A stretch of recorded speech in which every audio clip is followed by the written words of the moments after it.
আজকে এই সমাবেশ দেখে একমাত্র জালেমরাই এবং চাঁদাবাজরাই তারা বেজার হতে পারে, তাদের মন খারাপ হতে পারে, কিন্তু যারা বাংলাদেশে উন্নয়ন চায়, উন্নতি চায়, তাদের আজকে খুশির আর শেষ সীমা নাই, তারা খুশিতে বাগ বাগ হয়ে আছে।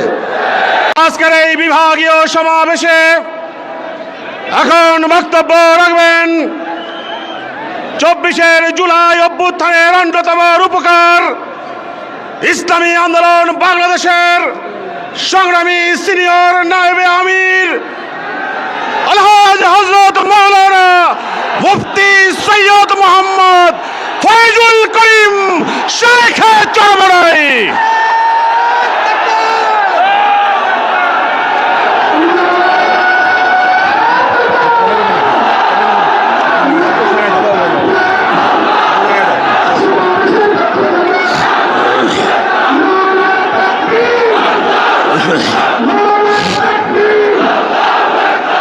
আসসালামু আলাইকুম।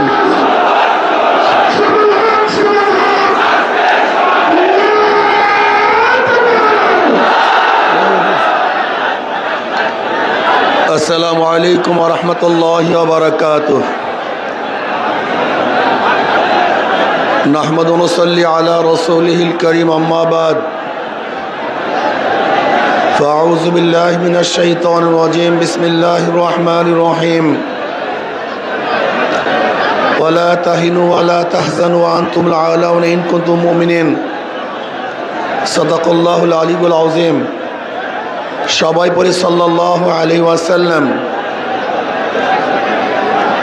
8 দলীয় কর্তৃক আয়োজিত আজকে বরিশালের ইতিহাসে সর্ববৃহত্তম এই জনসভার সম্মানিত সভাপতি,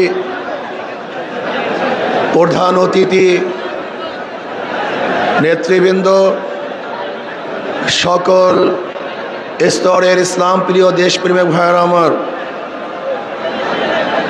আজকে সমাবেশ প্রমাণ করেছে আগামী সংসদ হবে ইসলামের সংসদ। আজকে সমাবেশ প্রমাণ করেছে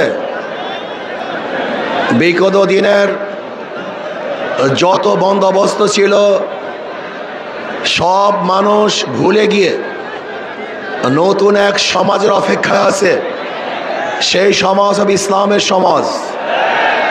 কোরআন ও সুন্নাহর বিধান, কোরআন ও সুন্নাহর আইন বাংলাদেশে প্রতিষ্ঠিত হবে। কোরআন ও সুন্নাহর আইন প্রতিষ্ঠিত হলে সাম্যতা রক্ষা হবে, মানুষের মধ্যে বৈষম্য থাকবে না। বাংলাদেশের একজন মানুষও ক্ষুধার্তহীন থাকবে না, বাংলাদেশের মানুষ বস্ত্রহীন থাকবে না, আমার বাংলাদেশের কোনো মানুষ গৃহহীন থাকবে না। যদি ইসলামী হুকুমত হয়, বাংলাদেশের একজন মানুষও চিকিৎসাবিহীন মারা যাবে না ইনশাআল্লাহ। যদি ইসলামী হুকুমত হয়, তাহলে বাংলাদেশের মানুষগুলি শৌখিত করে বাঁচতে পারবে। এই ভূখণ্ডের দিকে কেউ আঙ্গুল তুলে তাকাতে পারবে না। যদি ইসলামী হুকুমত হয়, বাংলাদেশের একটা টাকা বিদেশে পাচার হবে না। যদি ইসলামী হুকুমত হয়, কোনো জালেম বাংলাদেশে জুলুম করতে পারবে না। যদি ইসলামী হুকুমত হয়, বাংলাদেশের খেটে খাওয়া মানুষগুলি, যারা শ্রমিক, তাঁতি, জেলে, কামার, ঋষি, মজদুর, শ্রমিক, প্রত্যেকটা শ্রমিকের ন্যায্য অধিকার প্রদান করা হবে। আমার মা বোনদের ইজ্জত আবরুকে রক্ষা করা হবে। বাংলাদেশের অন্যায় করে বিচার হবে না। সমস্ত বিচারালয়গুলি স্বাধীনভাবে বিচার করবে। বাংলাদেশে কেউ খাবে কেউ খাবে না, তা হবে না, তা হবে না। ইসলামী হুকুমত হয়, কেউ 10 তলায় আর কেউ নিচ তলায় হবে না। কারোর দস্তারখানে হাজার রকমের খাদ্য থাকবে, আর কেউ না খেয়ে ধুকে ধুকে মারা যাবে। এক মুঠা খাদ্যের জন্য ওই ডাস্টবিনে কাক কুকুরের সাথে লড়াই করবে। এই দৃশ্য বাংলাদেশের মানুষের দেখবে না ইনশাআল্লাহ। ইসলামী হুকুমত হয়, আজকে ক্ষুধার তাড়নায় তার বাচ্চাদেরকে মা এবং বাবা বিক্রি করবে না। ইসলামী হুকুমত হয়, তার তাহলে ক্ষুধার তাড়নায় সমস্ত বংশের সমস্ত পরিবারের লোকগুলি একত্রিত হয়ে আর কোনোদিন আত্মহত্যা করবে না। যদি ইসলামী হুকুমত হয়, এদেশের হিন্দু, বৌদ্ধ, খ্রিস্টানরা তাদের স্বাধীনভাবে ধর্ম পালন করবে, বাধা দেওয়ার মতো কেউ থাকবে না। ইসলামী হুকুমত হয়, প্রত্যেকটা খ্রিস্টান, হিন্দু, বৌদ্ধরা তাদের ব্যবসা প্রতিষ্ঠানগুলি নির্বিঘ্নে ব্যবসা করবে। সেখানে গিয়ে কেউ চাঁদা তোলার সাহস কেউ দেখাতে পারবে না। যদি ইসলামী হুকুমত হয়, তাহলে কাউর সুন্দরী মেয়েদের প্রতি কেউ লোলুপ দৃষ্টিতে তাকাতে পারবে না। যদি ইসলামী হুকুমত হয়, তাহলে কেউ চাকরি পাবে আর কেউ চাকরি পাবে না, এই বৈষম্য আর থাকবে না, সবাই সম হয়ে যাবে, সমান হয়ে যাবে। যদি ইসলামী হুকুমত হয়, কে আওয়ামী লীগ, কে বিএনপি, কে জাতীয় পার্টি, কেউ জাসদ, কে বাসদ দেখার করে বিষয় নয়। যারা অন্যায় করবে না তারা বাংলাদেশের প্রত্যেকটা জায়গায় নির্বিঘ্নে হাঁটতে পারবে, বুক উঁচা করে হাঁটতে পারবে। আর যারা দোষী আমার দলের হলেও তাকে জেলখানায় ধুকে মরতে হবে। যদি ইসলামী হুকুমত হয়, তাহলে কি হবে? কাঁদবো সবাই সম্মিলিতভাবে, একই সাথে কাঁদবো, হাসবো সবাই, একই সাথে হাঁটবো, খাবো একই সাথে খাবো, বস্ত্র পরিধান করবো সবাই, একই সাথে বস্ত্র পরিধান করবো, থাকবো তো সবাই একই সাথে বসবাস করবে ইনশাআল্লাহ।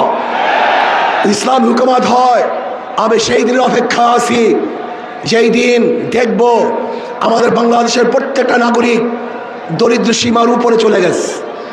আমার বাংলাদেশের একজন মানুষও ক্ষুধার্ত নাই, বস্ত্রহীন নাই, চিকিৎসাহীন কেউ ধুকে ধুকে মরবে না। বাংলাদেশের গরিব সন্তানগুলি যারা মেধাবী, উচ্চ শিক্ষার জন্য তাদের আর চিন্তা করতে হবে না, সরকারি খরচে সর্বোচ্চ শিক্ষা দেওয়ার ব্যবস্থা সরকার করবে ইনশাআল্লাহ। আমরা কি দেখতে চাই? এমন এক সমাজ দেখতে চাই যে সমাজের মধ্যে থাকবে সাম্য, মানবিক মর্যাদা, সামাজিক ন্যায় বিচার।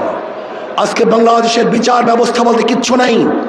আপনারা দেখেছেন আমাদের দেশের ল, আমাদের দেশের আইন, কেউ যদি আসামি হয় এবং সাজাপ্রাপ্ত হয়, তাকে কোর্টে হাজির হয়ে তারপরে জামিন মঞ্জুর করাতে হয়। কিন্তু আমরা কি দেখেছি, বিদেশে থাকা অবস্থায়ও কোর্ট তাকে জামিন দিয়ে দিয়েছে। এরকম আইন বাংলাদেশের আছে বলে আমার জানা নেই। তার মানে বিচার বলতে আমাদের বাংলাদেশে কিছুই নেই। আজকে এই সমাবেশ দেখে একমাত্র জালেমরাই এবং চাঁদাবাজরাই তারা বেজার হতে পারে, তাদের মন খারাপ হতে পারে, কিন্তু যারা বাংলাদেশে উন্নয়ন চায়, উন্নতি চায়, তাদের আজকে খুশির আর শেষ সীমা নাই, তারা খুশিতে বাগ হয়ে আছে। আসুন আমরা যে ইসলামী দল করি, ইসলামী সংগঠন করি, মিথ্যা বলবো না, ধোঁকাবাজি করব না। আমাদের চরিত্র আখলাককে মজবুত করতে হবে। নবী আলাইহিসসালাতু ওয়াসসালামের ব্যাপারে আল্লাহ পাক বলেছেন, ইন্নাকা লাআলা খুলুকিন আযীম। অথচ আমরা ইসলামী সংগঠন করি, আমরা মিথ্যা আশ্রয় নেই, ধোঁকাবাজি করি। এটা ইসলামী সংগঠনের কোনো সদস্যের চরিত্র হতে পারে না। যা বলবো স্পষ্ট বলবো, যা কিছু করবে স্পষ্ট বলবো, কোনো অবস্থায় মিথ্যা বলবো না। যদি আমরাও মিথ্যা বলি তাহলে আমাদের উপরে মানুষ আস্থা হারিয়ে ফেলবে, আমাদের কথাও মানুষ বিশ্বাস করবে না। আসুন আগামী নির্বাচনে ঐক্যবদ্ধভাবে নির্বাচন করবে ইনশাআল্লাহ। আমি আগেই বলে দিয়েছিলাম, যদি আমরা মুনাফিকি না করি, আমাদের কলিজা, আমাদের কলব যদি ঠিক থাকে, আগামী ইসলাম হুকুমত হবেই হবে ইনশাআল্লাহ। লিখে রাখতে পারেন আগামী সংসদ হবে ইসলামের সংসদ, আগামী সংসদ হবে কোরআন ও সুন্নাহর সংসদ। আল্লাহ আমাকে এবং আমাদের সবাইকে একই সাথে এক ও ন্যাক হয়ে ইসলাম হুকুমত কায়েম করার জন্য আল্লাহ পাক আমাকেও চেষ্টা করার তৌফিক দান করুন, আমাদের সবাইকে কবুল করে নেন। আমা আলাইনা ইল্লাল বালাগ। আসসালামু আলাইকুম ওয়া রাহমাতুল্লাহি ওয়া বারাকাতুহু।